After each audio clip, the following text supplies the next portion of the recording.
한국식 목욕. 남자들이 알몸으로 같이 씻는다고요. 비위생적이고 원시적이야. 컬럼비아 대학병원 우울증 클리닉 디렉터. 매일 20명의 환자를 치료하는 정신과 전문의. 하지만 정작 본인은 10년간 우울증 약을 끊지 못했습니다. 새벽마다 깨어나 약을 삼키고 아침이면 가면을 쓰고 출근하고 밤이면 다시 무너지는 삶.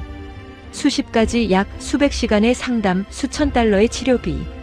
전부 소용없었습니다. 그런 그가 영하 20도 한국 서울, 80도짜리 찜질방. 불가마에서 3일을 보낸 뒤 10년 만에 약을 끊었습니다. 미국 의학계가 발칵 뒤집힌 이유. 2000년 한국 찜질 문화가 미국 정신과 의사를 어떻게 살렸는지 지금부터 공개합니다. 영상 시작하기 전에 구독과 좋아요를 살짝 눌러주시면 정말 큰 힘이 됩니다. 그리고 대한민국의 밝은 미래를 위해 대한민국 화이팅이라고 댓글로 함께 응원해주세요. 오늘 하루도 복 많이 받는 하루 되세요. 그럼 감동사연 바로 시작하겠습니다. 새벽 3시 47분, 저는 또 눈을 떴습니다. 안녕하세요. 저는 마이클입니다. 52세, 뉴욕 맨해튼에서 정신과 의사로 일하고 있어요. 컬럼비아 대학병원 우울증 클리닉 디렉터라는 그럴듯한 직함도 갖고 있죠. 하지만 지금 제가 들려드릴 이야기는 제가 얼마나 대단한 의사인지가 아닙니다. 10년간 저 자신조차 고치지 못한 한심한 의사의 고백이에요. 천장이 보였어요. 맨해튼 아파트 32층의 하얀 천장. 10년째 똑같은 천장이었습니다. 옆에서 아내 수진의 고른 숨소리가 들렸어요. 스르륵 스르륵. 평화로운 리듬이었죠. 하지만 제 심장은 또다시 쿵쿵거리고 있었습니다. 침대에서 일어났어요. 맨발이 차가운 원목 바닥에 닿았습니다. 그 냉기가 발바닥을 타고 척추까지 스며드는 것 같았어요. 저는 부엌으로 향했습니다. 냉장고 문을 열고 물병을 꺼냈어요. 손이 떨렸습니다. 물을 따르다가 절반을 흘렸죠. 약 케이스가 조리대 위에 놓여 있었습니다. 요일별로 칸이 나뉜 플라스틱 케이스. 월, 화, 수, 목, 금, 토, 일. 각 칸에는 알약 3개씩 들어있었어요. 흰색 하나, 노란색 하나, 파란색 하나. 졸피뎀, 에스시탈로프람, 알프라졸람. 수면제, 항우울제, 항불안제. 저의 10년 동반자들이었습니다. 화요일 칸을 열었어요. 알약들이 손바닥 위로 쏟아졌습니다. 형광등 불빛 아래서 알약들이 반짝였어요. 저는 그것들을 한참 바라봤습니다. 매일 20명이 넘는 환자를 만났습니다. 괜찮아질 거예요. 약을 꾸준히 드세요. 희망을 잃지 마세요. 하루에도 수십 번 그 말을 했죠. 환자들은 고개를 끄덕이며 돌아갔습니다. 하지만 새벽이 되면 저는 알았어요. 제가 사기꾼이라는 걸. 거울이 눈에 들어왔습니다. 부엌벽에 걸린 작은 거울. 저는 제 얼굴을 봤어요. 눈 밑에 시퍼런 그늘이 내려앉아 있었습니다. 광대뼈가 튀어나와 있었고 볼은 움푹 꺼져 있었죠. 52세가 아니라 62세처럼 보였어요. 10년 전에는 달랐습니다. 저는 웃을 줄 아는 사람이었어요. 환자들 앞에서 진심으로 웃었고 퇴근 후에는 동료들과 맥주를 마셨죠. 수진을 처음 만났을 때도 그랬어요. 한인타운 식당에서 우연히 마주친 그녀에게 먼저 말을 걸 수 있을 만큼 저는 밝은 사람이었습니다. 그런데 언제부턴가 웃음이 사라졌어요. 환자들의 고통이 제 안에 쌓이기 시작했습니다. 밤마다 그들의 얼굴이 떠올랐어요. 자해 흉터, 텅 빈 눈동자, 희망을 잃은 목소리. 그것들이 제 꿈속에 스며들었고 저는 잠들 수 없게 됐습니다. 알약을 입에 털어넣었어요. 물로 삼켰습니다. 목구멍을 타고 내려가는 차가운 감촉. 10년 동안 3650번 반복한 동작이었어요. 창밖으로 맨해튼의 야경이 보였습니다. 수천 개의 불빛이 반짝이고 있었죠. 하지만 제 눈에는 전부 흐릿하게 보였어요. 약 때문인지 눈물 때문인지 알 수 없었습니다. 그때 수진이 부엌으로 걸어왔어요. 잠이 덜 깬 눈으로 저를 바라봤습니다. 그리고 조용히 말했죠. 여보, 우리 한국 가자. 제발. 수진은 10년을 기다린 사람이었습니다. 제가 새벽마다 깨어나 부엌을 서성일 때 그녀는 알면서도 모른 척 해줬어요. 제가 약 케이스를 열 때마다 한숨을 삼켰고 제가 웃는 척할 때마다 눈물을 감췄죠. 한 번도 저를 다그치지 않았습니다. 대신 매일 아침 따뜻한 밥을 차려줬어요. 미역국, 된장찌개, 김치. 저는 그 음식들을 먹으며 숟가락질만 했습니다. 맛을 느끼지 못한 지 오래였거든요. 그날 새벽 수지는 부엌 의자에 앉아 저를 바라봤어요. 형광등 불빛이 그녀의 얼굴을 비췄습니다. 눈가에 잔주름이 늘어 있었어요. 10년 전에는 없던 것들이었죠. 제가 만든 주름이었습니다. 여보, 한국 가자. 수진의 목소리가 부엌 공기를 갈랐어요. 엄마가 보고 싶어. 그리고 수진이 말을 멈췄습니다. 손가락이 테이블 위를 더듬었어요. 무언가를 망설이는 손짓이었죠. 찜질방 가보자. 나랑 같이. 저는 고개를 들었습니다. 찜질방. 수진이 가끔 이야기하던 곳이었어요. 한국에는 목욕탕 같은 게 있는데 온 가족이 같이 간다고. 바닥이 따뜻하고 땀을 흘리면 몸이 개운해진다고. 저는 그 이야기를 들을 때마다 고개를 저었습니다. 남자들이 같이 벌거벗고 씻는다며? 제 목소리가 날카로웠어요. 그게 위생적이야? 피부병 옮으면 어떡해? 수진, 나 의사야. 그런데 갈 수 없어. 수진의 눈빛이 흔들렸습니다. 하지만 물러서지 않았어요. 10년 동안 약으로 안 됐잖아. 병원도 다 다녀봤잖아. 상담도 명상도 요가도 다 해봤잖아. 수진의 목소리가 떨렸습니다. 테이블 위 수진의 손등에 핏줄이 돋아 있었어요. 얼마나 꾹꾹 눌러 참고 있었는지 알 수 있었습니다. 한 번만, 딱 한 번만 믿어봐. 제발. 저는 창밖을 바라봤습니다. 맨해튼의 불빛들이 점점 흐려지고 있었어요. 새벽이 밝아오는 중이었죠. 또 하루가 시작되고 또 환자들을 만나고 또 가면을 쓰고 또 새벽에 깨어나는 하루. 수진의 손이 제 손등 위에 얹혔습니다. 따뜻했어요. 10년 동안 변함없이 따뜻한 손이었습니다. 저는 그 손을 내려다봤어요. 손가락 마디마다 굳은 살이 박혀 있었습니다. 설거지하고 빨래하고 저를 돌보느라 생긴 흔적들이었죠. 미개한 거 아니야? 제가 중얼거렸어요. 스스로도 왜 그런 말을 했는지 모르겠습니다. 어쩌면 마지막 저항이었을지도 몰라요. 수진이 웃었습니다. 입꼬리만 살짝 올라간 쓸쓸한 웃음이었어요. 2000년 동안 한국 사람들이 해온 건데 미개하면 진작 없어졌겠지. 저는 대답하지 못했습니다. 손바닥 위에 놓인 알약들이 눈에 들어왔어요. 흰색, 노란색, 파란색. 10년간 저를 붙들어준 것들. 하지만 살려주지는 못한 것들. 창밖 하늘이 붉게 물들기 시작했습니다. 맨해튼 빌딩 사이로 아침 햇살이 스며들었어요. 저는 수진의 손을 꽉 쥐었습니다. 알았어. 가보자. 그 말이 입 밖으로 나오는 순간 심장이 덜컥 내려앉았어요. 후회가 밀려왔습니다. 하지만 이미 늦었죠. 수진의 눈에 눈물이 고여 있었거든요. 10년 만에 처음 보는 안도의 눈물이었습니다. 인천공항에 내리는 순간 코끝이 얼어붙었습니다. 영하 20도. 뉴욕도 춥지만 이건 달랐어요. 공기 자체가 날카로웠습니다. 숨을 들이쉴 때마다 폐 안쪽이 쪼그라드는 것 같았죠. 저는 패딩 지퍼를 목까지 끌어올렸습니다.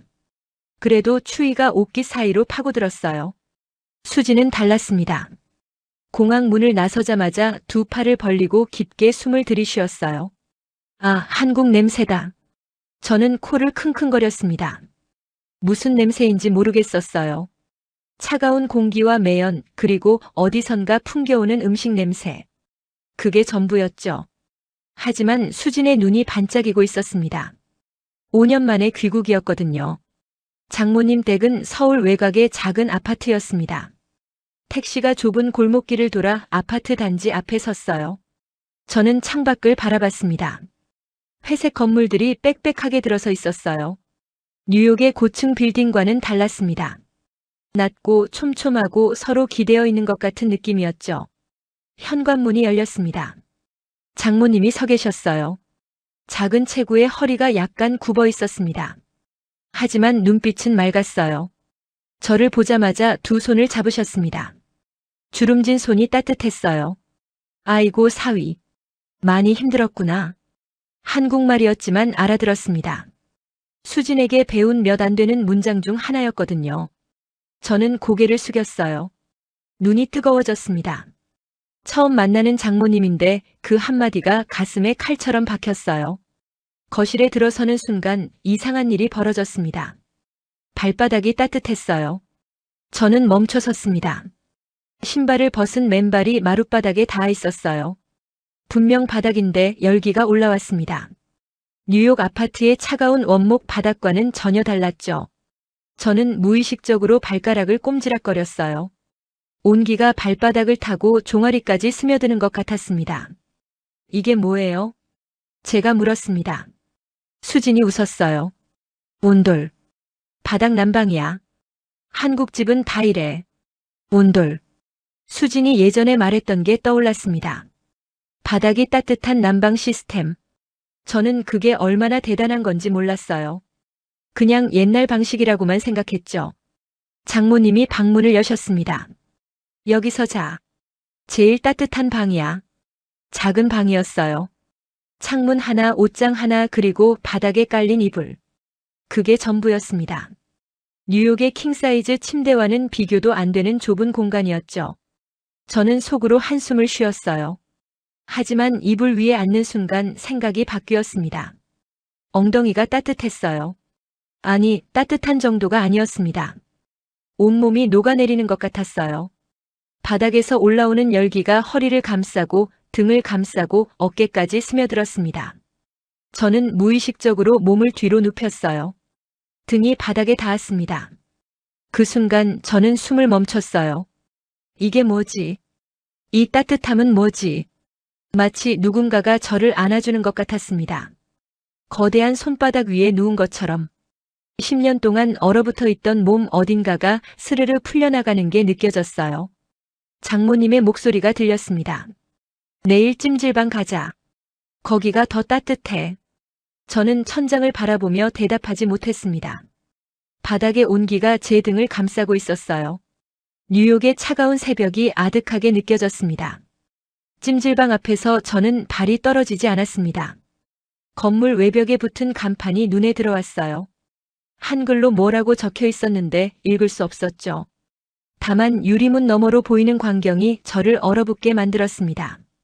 사람들이 똑같은 옷을 입고 돌아다니고 있었어요. 분홍색, 회색 줄무늬. 마치 수용소 같았습니다. 여보, 들어가자.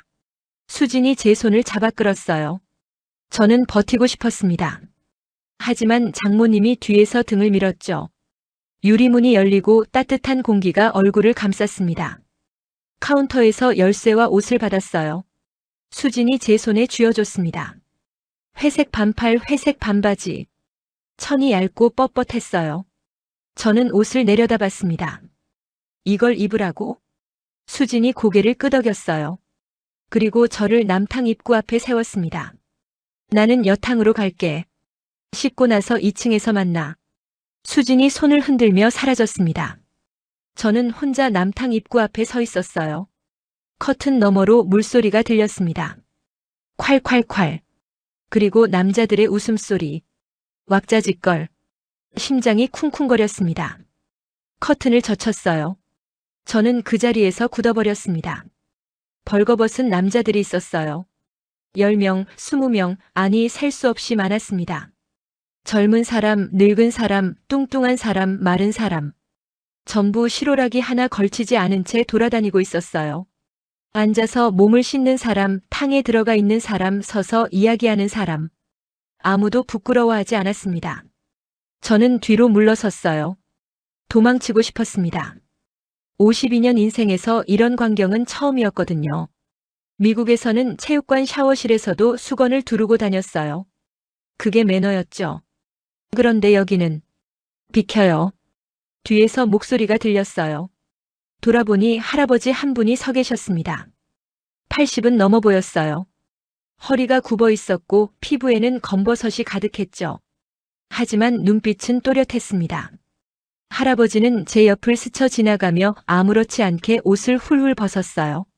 저는 할아버지의 뒷모습을 바라봤습니다. 척추가 굽어 있었고 다리는 가늘었어요. 세월의 무게가 온몸에 새겨져 있었죠. 그런데 할아버지의 걸음걸이에는 거리낌이 없었습니다. 당당했어요. 깊은 숨을 내쉬었습니다. 그리고 락커 앞에 섰어요. 버튼을 하나씩 풀었습니다. 셔츠가 바닥에 떨어졌어요. 바지를 벗었습니다. 속옷을 벗었습니다. 찬 공기가 맨살에 닿았어요. 온몸에 소름이 돋았습니다. 추위 때문만은 아니었어요. 타일 바닥을 맨발로 밟았습니다. 미끄러웠어요. 한 발, 두 발. 샤워기 앞에 앉았습니다. 플라스틱 의자가 차가웠죠. 샤워기를 틀자 뜨거운 물이 쏟아졌습니다. 물줄기가 어깨를 때렸어요. 따가웠습니다.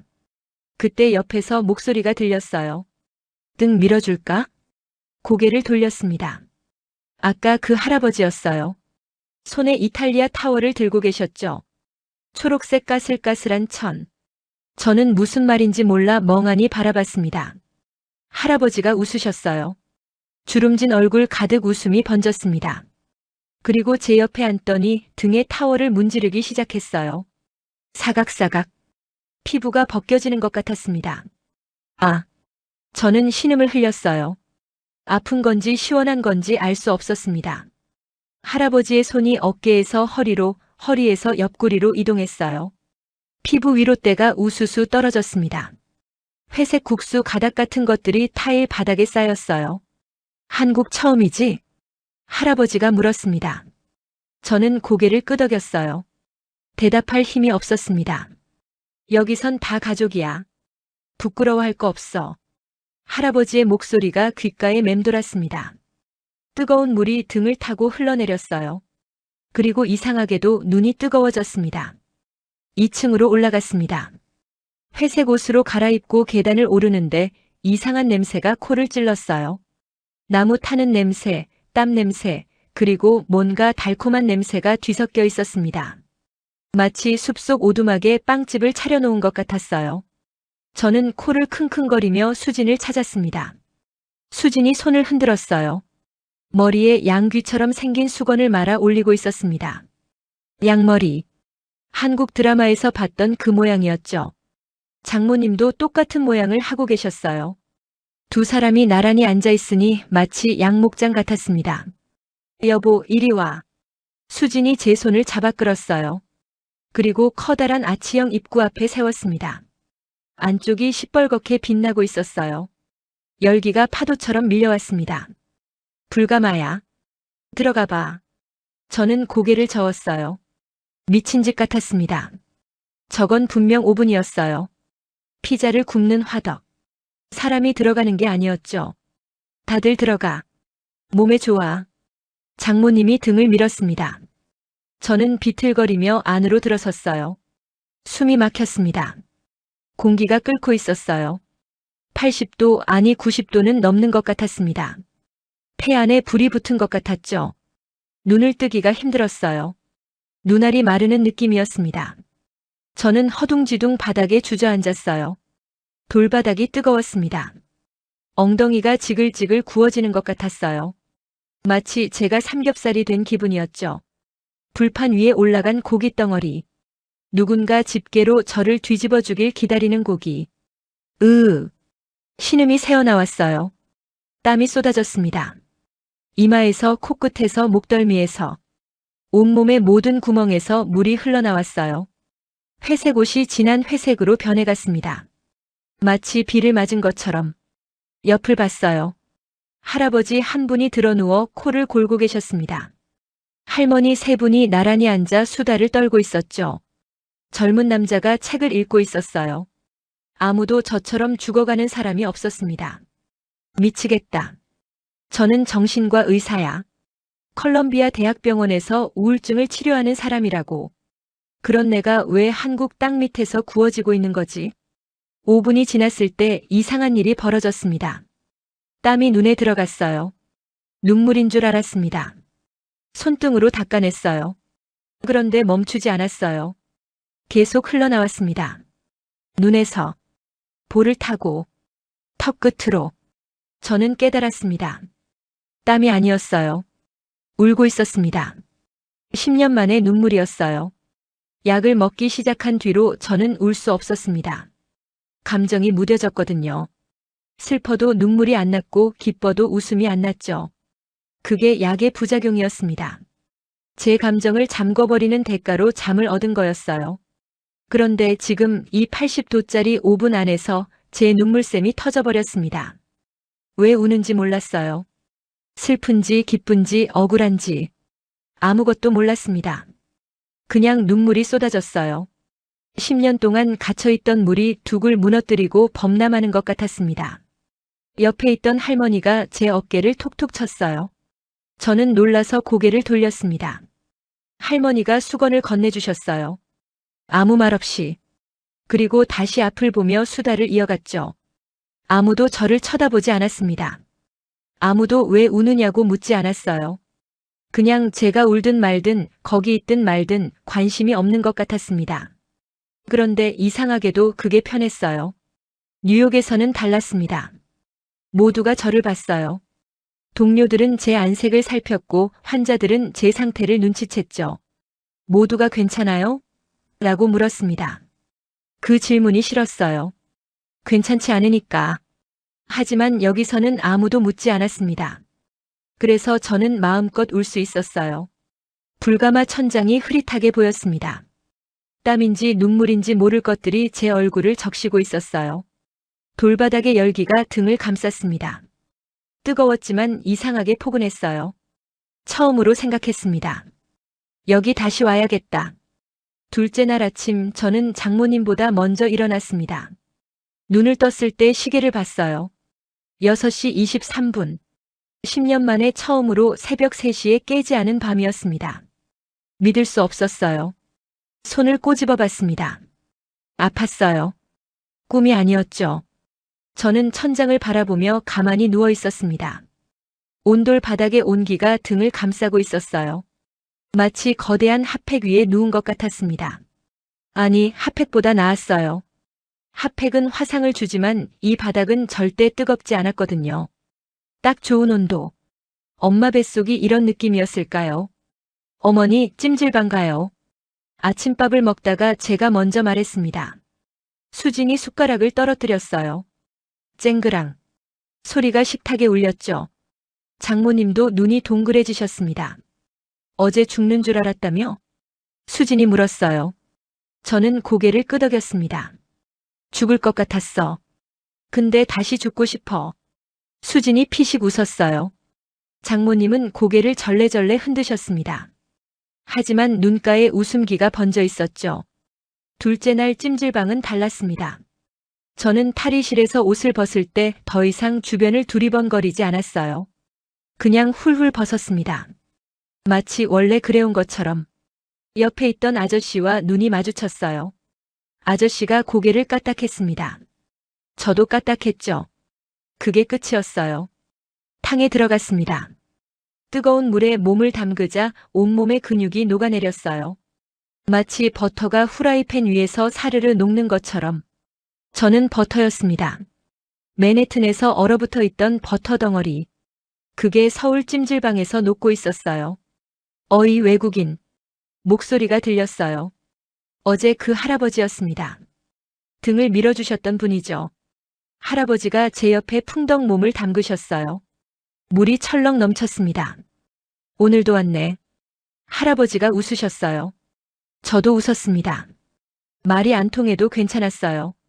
그냥 같은 물에 몸을 담그고 있으면 그걸로 충분했습니다. 2층에서 식혜를 마셨어요. 달고 시원한 음료가 목구멍을 타고 내려갔습니다. 쌀알이 이 사이에 씹혔어요. 오도독. 처음엔 이상했는데 두 번째 마시니까 맛있었습니다. 수진이 삶은 계란도 가져왔어요. 노란 노른자가 입안에서 퍽퍽하게 부서졌죠. 이상한 조합이었습니다. 땀 흘리고 찬 음료 마시고 계란 먹고. 미국에서는 상상도 못할 조합이었어요. 헬스장에서 땀 흘리고 단백질 쉐이크를 마시는 게 미국 방식이었거든요. 그런데 한국 사람들은 땀 흘리고 달달한 음료를 마셨습니다. 합리적인 건지 아닌지 모르겠어요. 하지만 행복했습니다. 셋째 날 저는 깨달았습니다. 불가마에 누워서 땀을 흘리고 있을 때였어요. 옆에 할아버지 한 분이 누워 계셨습니다. 반대쪽에는 20대 청년이 드러 누워 있었죠. 저는 그 사이에 끼어 있었습니다. 아무도 저를 의사로 보지 않았습니다. 뉴욕에서 저는 항상 닥터 마이클이었어요. 명함을 내밀면 눈빛이 달라졌죠.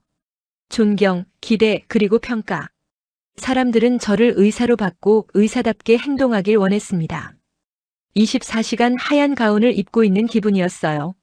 하지만 여기서 저는 그냥 땀 흘리는 아저씨였습니다. 회색 옷을 입고 양머리 수건을 쓰고 뜨거운 바닥에 누워있는 한 사람. 누구도 제 직업을 묻지 않았어요. 누구도 제 학력을 궁금해하지 않았죠. 그냥 같은 바닥에서 같은 열기를 나누는 사람들. 그게 이렇게 편할 줄 몰랐습니다. 저는 눈을 감았어요. 땀이 눈썹을 타고 흘러내렸습니다. 불가마 천장의 붉은 빛이 눈꺼풀을 투과해 들어왔어요. 심장 박동이 느려지는 게 느껴졌습니다. 쿵, 쿵, 쿵. 셋째 날 밤 저는 불가마 천장을 바라보며 생각했습니다. 왜 기분이 좋아졌을까? 의사의 본능이 깨어났어요. 이건 단순한 기분 전환이 아니었습니다. 몸 안에서 뭔가가 바뀌고 있었어요. 땀이 눈썹을 타고 흘러내렸습니다. 저는 손등으로 닦아내며 머릿속으로 계산했어요. 불가마 온도 80도, 체온 상승, 혈관 확장, 심박수 증가. 이건 인위적인 발열 상태였습니다. 마치 몸이 가벼운 열병을 앓는 것처럼. 그때 깨달았어요. 코르티솔, 스트레스 호르몬. 제가 10년 동안 쌓아온 적이었습니다. 우울증 환자의 혈중 코르티솔 수치는 정상인보다 높아요. 그게 뇌를 갉아먹죠. 수면을 방해하고 식욕을 망가뜨리고 삶의 의욕을 빼앗아갑니다. 핀란드 연구가 떠올랐어요. 사우나를 정기적으로 이용하면 코르티솔 수치가 10%에서 40%까지 떨어진다는 논문. 저는 그걸 읽고도 코웃음 쳤었죠. 그딴 게 약을 대신할 수 있겠어? 바보 같은 민간요법이라고 생각했습니다. 그런데 지금 80도짜리 돌바닥 위에서 저는 그 논문을 온몸으로 체험하고 있었어요. 땀이 쏟아질 때마다 뭔가가 빠져나가는 느낌이었습니다. 단순한 수분이 아니었어요. 10년 동안 쌓인 무언가. 독소라고 부르기엔 과학적이지 않지만 찌꺼기라고 부르기엔 너무 가벼운 그 무엇. 제 몸 안에서 썩어가던 것들이 땀구멍을 통해 빠져나오는 것 같았습니다. 다음 날 아침 저는 혈압을 재봤어요. 장모님 댁에 있던 낡은 혈압계. 팔뚝에 커프를 감고 버튼을 눌렀습니다. 숫자가 떴어요. 11,876. 눈을 의심했습니다. 뉴욕에서 마지막으로 잰 수치는 14,291이었거든요. 경계성 고혈압. 스트레스성이라고 했죠. 3일 만에 혈압이 정상으로 돌아왔습니다. 저는 부엌 의자에 앉아 한참을 멍하니 있었어요. 수진이 미역국을 떠주며 물었습니다. 왜 그래? 무슨 일 있어? 저는 고개를 저었어요. 말로 설명할 수 없었습니다. 10년 동안 수십 가지 약을, 수백 시간의 상담을, 수천 달러의 치료비를 쏟아부었는데 안 됐던 게 뜨거운 돌바닥 위에서 땀 흘린 것만으로 변하고 있었어요. 그날 밤 저는 약 케이스를 열지 않았습니다. 침대에 누웠어요. 손을 뻗으면 닿는 거리에 약이 있었습니다. 10년간 매일 밤 반복한 의식. 하지만 저는 손을 뻗지 않았어요. 대신 눈을 감았습니다. 불가마의 열기를 떠올렸어요. 땀 냄새, 돌바닥의 거친 촉감, 천장의 붉은 빛. 잠이 들었습니다. 새벽 2시에 눈을 떴어요. 습관이었죠. 하지만 심장이 쿵쿵거리지 않았습니다. 손이 떨리지도 않았어요. 그냥 화장실에 다녀와서 다시 눕고 싶었을 뿐이었습니다. 수진이 옆에서 잠꼬대를 했어요. 뭔지 알아들을 수 없는 한국말이었습니다. 저는 수진의 손을 잡았어요. 따뜻했습니다. 눈을 감았습니다. 아침까지 깼다 잤다를 반복했지만 괴롭지 않았어요. 뉴욕으로 돌아가는 비행기 안에서 저는 약 케이스를 꺼내 들었습니다. 월, 화, 수, 목, 금, 토, 일. 알록달록한 알약들이 칸마다 들어있었죠. 저는 창밖을 봤습니다. 구름 위로 햇살이 쏟아지고 있었어요. 그리고 조용히 약 케이스를 가방 깊숙이 넣었습니다. 끊어보자. 이번엔 진짜. 6개월이 지났습니다. 저는 닥터 제임스 앞에 앉아 있었어요. 정기 검진이었죠. 닥터 제임스가 제 차트를 보며 안경을 치켜 올렸습니다. 마이클, 이거 실화야? 저는 웃었어요. 차트에는 6개월간의 기록이 빼곡했습니다. 수면 시간 7시간 유지, 항우울제 복용 중단, 혈압 정상 범위, 체중 5kg 증가. 닥터 제임스가 고개를 절레절레 흔들었어요. 10년 동안 안 됐던 게 어떻게? 저는 대답 대신 휴대폰을 꺼냈습니다. 사진첩을 열었어요. 서울 찜질방 사진이 쭉 나왔습니다. 양머리 수건을 쓴 제 얼굴, 불가마 앞에서 땀 흘리는 모습, 삶은 계란을 까먹는 사진. 닥터 제임스가 눈을 동그랗게 떴어요. 이게 뭐야? 수용소야? 저는 피식 웃었습니다. 6개월 전에 제가 했던 말과 똑같았거든요. 아니, 한국식 치료센터야. 찜질방이라고 해. 그날 이후 저는 변했습니다. 뉴욕 맨해튼 한인타운에 찜질방이 있다는 걸 알게 됐어요. 처음엔 수진이 알려줬죠. 저는 매주 토요일마다 그곳을 찾았습니다. 서울만큼 크지는 않았지만 불가마가 있었고 따뜻한 바닥이 있었고 양머리 수건이 있었어요. 이상한 일이 벌어졌습니다. 거기서 한국 아저씨들을 만났어요. 처음엔 어색했죠. 영어를 못하는 분들이 대부분이었거든요. 저도 한국어를 못하고요. 하지만 불가마 안에서는 말이 필요 없었습니다. 그냥 나란히 누워서 땀을 흘렸어요. 가끔 눈이 마주치면 고개를 까딱했죠. 그게 전부였습니다.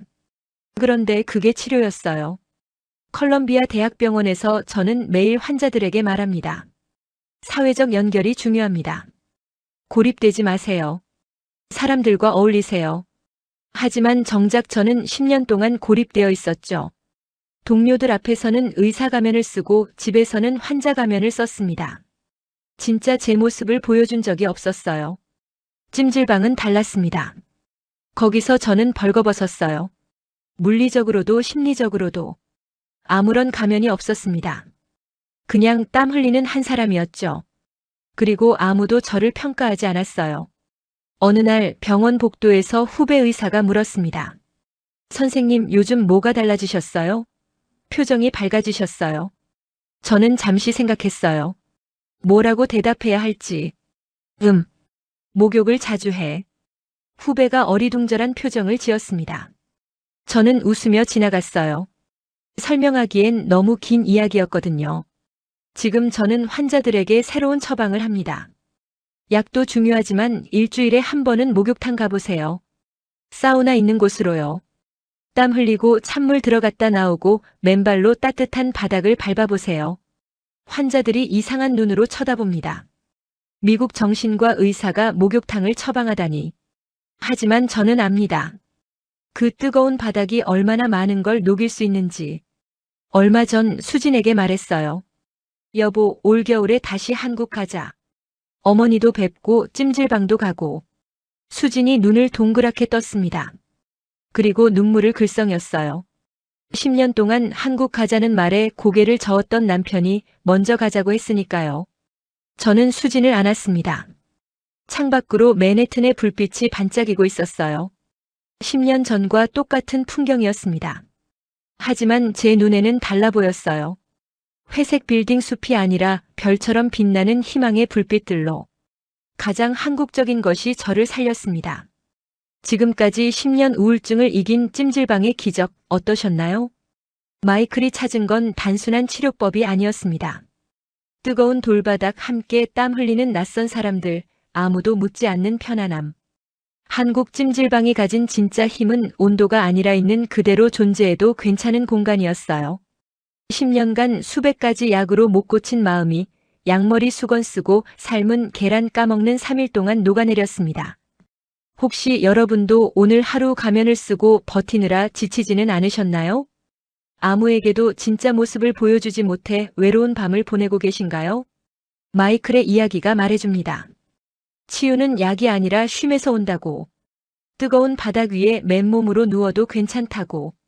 당신도 그럴 자격이 있다고요. 오늘 이 이야기가 여러분의 지친 마음에 작은 온기가 되었기를 바랍니다. 구독과 좋아요, 알림 설정까지 부탁드리고요. 찜질방이나 한국 문화로 특별한 경험 있으시면 댓글로 나눠주세요. 다음에도 감동 가득한 해외 이야기로 찾아뵙겠습니다. 감사합니다.